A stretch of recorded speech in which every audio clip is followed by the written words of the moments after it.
बिस्मिल्लाहिर्रहमानिर्रहीम। अस्सलाम वालेकुम। उम्मीद आप ठीक होंगे, खैरियत से होंगे। तैयब बलोच आपकी खिदमत में फिर से हाजिर है जी। सबसे अहम डेवलपमेंट और अहम खबर ये है कि वो जस्टिस तारिक जहांगीरी के साथ एक जज इस्लामाबाद हाई कोर्ट से गई थी ज़ारे यकजहती के लिए सिंध हाई कोर्ट में। याद है आपको क्या नाम है उनका? वो सुमन रिफत। अब जस्टिस सुमन रिफत का ताल्लुक ख़ुद कराची से है, ख़ुद उनका ताल्लुक सिंध से है, और वो अपॉइंट हुई हैं इस्लामाबाद हाई कोर्ट की जज हैं। अब इस्लामाबाद हाई कोर्ट की जज हैं तो उनके मैटर मामला तो इस्लामाबाद हाई कोर्ट में है, लेकिन जब जेली डिग्री वाले मामले के पर समाअत होती है सिंध हाई कोर्ट के अंदर, और सिंध हाई कोर्ट का जो कॉन्स्टिट्यूशनल बेंच है जस्टिस के आगा की सरबराही में, वो दो रुकनी बेंच था, वो जब समाअत शुरू करता है तो वहाँ पे रोस्टम पर कहते हैं कि वो जस्टिस सुमन रिफत आ जाती हैं, और मतलब उनकी ये अटैम्प्ट होती है, उनकी कोशिश होती है कि मैं तारिक जहांगीरी के लिए सिफारिश करूं या कुछ ऐसा करूं। तो बहरहाल वो कामयाब हुई या नहीं हुई, लेकिन एक सवाल ज़रूर उठा कि सुमन रिफत जो इस्लामाबाद हाई कोर्ट की जज साहबा हैं, वो कराची में सिंध हाई कोर्ट में क्या करने गई हैं? वहाँ पे वो जो है कि उनका तो वहाँ पे काम नहीं था, उनकी जिम्मेदारी, उनकी ड्यूटी, उनकी रिस्पॉन्सिबिलिटी तो इस्लामाबाद हाई कोर्ट में है। तो सिंध हाई कोर्ट में जस्टिस तारिक जहांगीरी के साथ वो जज जिसके ऊपर एलिगेशन है कि इसमें जेली डिग्री है, तो वो कैसे चली गई हैं? तो इस पर जो है उनके खिलाफ सुप्रीम जुडिशल कौंसिल से रजू किया गया है, और रजू करने वाले ने मुद्दा ये इख्तियार किया है कि मौसूफ़ा ने जो है वो जजेस का जो ज़ाब्ता अखलाक है उसकी फ़लाँ फ़लाँ शिक्स बाकायदा उन्होंने लिखी हैं कि उनकी खिलाफ वर्जी की मुर्तकब हुई हैं। वैसे ये बात मैं आपको बताऊं कि कोर्ट के अंदर अगर ऐसे मामलात होते हैं तो जज या जो बाकी इवन के वकला भी अपने आप को डिस्टेंस पे रखते हैं ताकि ये तसर ना जाए कि अदलिया के ऊपर जो है वो दबाव डाला जा रहा है। लेकिन वहाँ पे जो हमने देखा वो तो एक बामकसद दबाव के नतीजा ही था, क्योंकि अभी बेंच समाअत ही कर रहा था तो वहाँ पे कराची बार के जो वकला हैं उन्होंने जिस तरीके से शोर गुल किया, और वो सलाहुद्दीन बैरिस्टर सलाहुद्दीन वो वकीलों के रहनुमा भी हैं और पीटीआई से उनका ताल्लुक है, खासतौर पीटीआई के जो हामिद खान ग्रुप है वकला का, उससे उनका बड़ा गहरा ताल्लुक है और वो उसी ग्रुप के ही हैं। तो बैरिस्टर सलाहुद्दीन ने जो है वो जस्टिस के आगा मतलब दबाव में डालने की कोशिश की।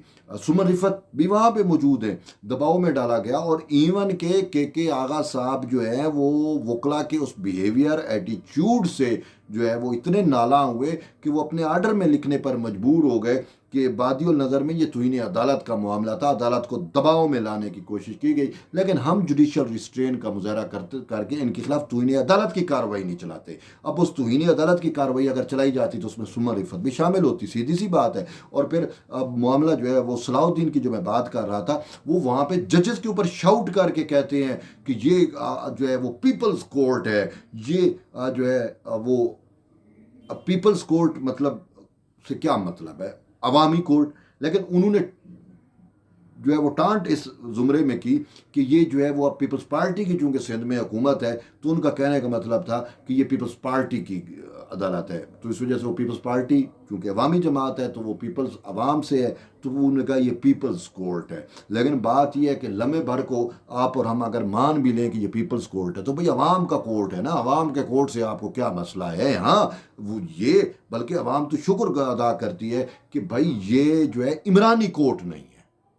जैसे इस्लामाबाद हाई कोर्ट पूरा ईमानदार कोर्ट बना हुआ था, पूरा आपने देखा नहीं था कि भाई बानी पेश होता, पीटीआई का बानी जो है इमरान खान, ये पेश होता और कहते थे कि मुस्तकबिल में भी इसके खिलाफ कोई मुकदमा अगर रजिस्टर्ड होगा तो उसमें भी हम इसको पहले ही ज़माना दे देते हैं, ठीक है, या कोई भी मुकदमा इनके खिलाफ बनेगा तो हम पहले ही। आज तक ऐसा जुरिस्प्रूडेंस पूरी दुनिया में डेवलप नहीं हो सका कि बरल क्या करें, ये भी अफसोस है, ये भी हमारी हिस्ट्री है, ठीक है।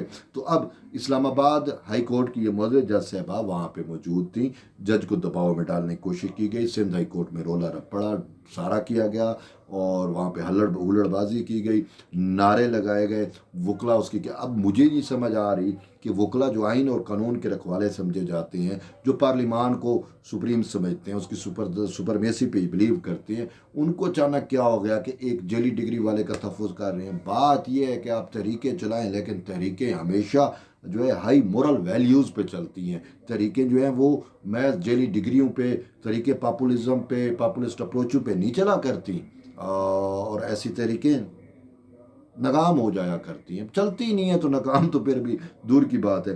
तो बहरहाल जो है अब आते हैं कि जस्टिस सुमन रिफत के ख़िलाफ़ जो रेफरेंस दायर हुआ उसमें मैं आपको थोड़ा पढ़ के बता देता हूँ कि मौसूफ़ हैं कौन और क्या कहते हैं।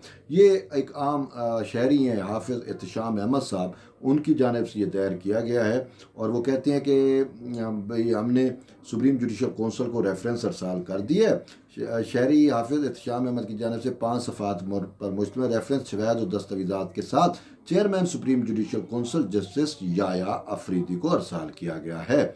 रेफरेंस में जस्टिस सुमन रिफत इम्तियाज़ पर मिसकंडक्ट के संगीन इल्ज़ामात जो हैं वो ऐड किए गए हैं। रेफरेंस में इस्लामाबाद हाई कोर्ट के जस्टिस मोहसिन अख्तर कियानी, जस्टिस बाबर सतार और जस्टिस सरदार एजाज इसाक के कंडक्ट पर भी सवाल उठाया गया है। रेफरेंस में इस्लामाबाद हाई कोर्ट के मज़कूरा 3 जजेस के खिलाफ अलग से भी रेफरेंस दायर करने का इंदिया जो है वो दिया गया है। मज़कूरा रेफरेंसेज में जस्टिस सुमन रिफत इम्तियाज़ पर बतौर जज एक सैल जस्टिस तारिक मोहम्मद जहांगीरी के हमरा सिंध हाई कोर्ट में पेश होकर अपने मनसब का नाजायज़ इस्तेमाल करने और सिंध हाई कोर्ट पर असर अंदाज होने की कोशिश करने का इल्ज़ाम है। ये तो इल्ज़ाम है लेकिन बात तो हकीकत है, ठीक है। इससे तो आप और हम डिनाई नहीं कर सकते ना। मैंने खुद वो वीडियो देखी, बल्कि मैंने तो अपने एक्स पे भी लगाई कि ये जस्टिस सुमन रिफत का काम क्या है, ये सिंध हाई कोर्ट में गई क्यों है यहाँ पे अपनी हाई कोर्ट को छोड़ के। अगर चलो भाई वो छुट्टियों पे थी तो घर में बैठती, छुट्टियाँ करती, कुछ भी करती, लेकिन ये सिंध हाई कोर्ट में जाके मुतलका जजेस पे जो है वो असर अंदाज होने की जो अटेम्प्ट्स की गई, जो कोशिश की गई, ये तो फिर ज़ाब्ते अखलाक के ज़ुमरे में आता है ना। अच्छा, मज़कूरा रेफरेंस में जस्टिस जो है वो सुमन रिफत इम्तियाज़ पर जो है कोड ऑफ कंडक्ट के आर्टिकल्स 3, 5, 6, 9 और 10 की खिलाफ वर्जी का इल्ज़ाम लगाया गया है। मज़कूरा रेफरेंस में सुप्रीम जुडिशल कौंसिल से जस्टिस सुमन रिफत इम्तियाज़ को इस्लामाबाद हाई कोर्ट के जज के ओहदे से बरतरफ करने के लिए सदर मुमलिकत को राय या सिफारिश अरसाल करने की भी इस्तदा जो है वो की गई है। और यूँ जो है अहम चीज़ यही है, अब जस्टिस सुमन रिफत जो है हम कल भी सदीकी साहब के प्रोग्राम में ये सवाल ज़रूर उठा कि सुमन रिफत किस कैपेसिटी में गई। और सदीकी साहब ने तो जो मिसाल दी, कि सदीकी साहब की बात कर रहा हूँ किस लाइव की, उन्होंने जो मिसाल दी, उन्होंने कहा कि हमने देखा कि अगर एक वकील के ख़िलाफ़ कोई मामला होता है कोर्ट में, तो वकील जो है वो उस पर बैन है कि वो अपनी ऑफिशियल यूनिफॉर्म पहने और वो वहाँ पे दूसरा वकील करता है और वो वहाँ पे आम सैलीन की तरह बैठता है। और यहाँ पे अगरचे मामला जजेस का था तो जो जज थे तारिक जहांगीरी, जुडिशल काम से उसको रोका गया, जेली डिग्री का उसका मामला था, उसको पेश होने दिया जाता, लेकिन उससे इज़हार यकजहती के लिए सुमन रिफत हाजिर सर्विस जज इस्लामाबाद हाई कोर्ट वो किस तरीके से दूसरी हाई कोर्ट के में चली जाती हैं और वहाँ पे जाके वो पेश होती हैं या वहाँ पे जाके ज़ाहिर यकजहती कहती हैं। और फिर ऐन उसी लम्हे जब अदालत की तौहीन की जाती है, वहाँ पे जो मौजूद लोग हैं, तो उसमें सुमन रिफत भी मौजूद थी। और फिर उससे भी बढ़ के जो है वो तौहीन अदालत की कार्रवाई का वो कहते भी हैं, लेकिन ये फिर जस्टिस के आगा साहब की बड़ी मतलब है बड़ापन है कि उन्होंने कार्रवाई नहीं की। तो बहरहाल ये देखते हैं सुप्रीम जुडिशल कौंसिल इस मामले को कैसे टेकअप करती है, नहीं करती, क्या चीज़ें हैं। तो बहरहाल ये अहम डेवलपमेंट थी, मैंने कहा आप तक शेयर करूँ। एट दी एंड है कि जुड़े रहिए। तो ये ब्लॉग सर मिलते हैं एक नई वीडियो, तब तक इजाज़त दें, अल्लाह हाफ़िज़।